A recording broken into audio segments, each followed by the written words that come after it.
El calendari cívic senyala la data d'avui com el dia de prevenció de la capa d'ozó.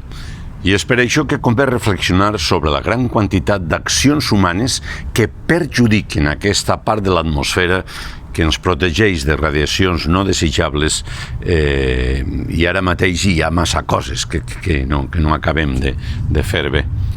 D'altra banda, en aquest 883 dies de pandèmia i 168 d'invasió d'Ucraïna, han anunciat una reunió al poblet de Castell de Castells del ple del govern valencià per estudiar accions que eviten el despoblament de les comarques afectades. Sols s'espera que tinguin en compte el sector primari, les vies de comunicació, la mobilitat, les comunicacions per fibra i el suport a l'agroalimentació. Si es té en compte aquests grans blocs, doncs segurament aconseguirem recuperar les nostres comarques oblidades massa temps.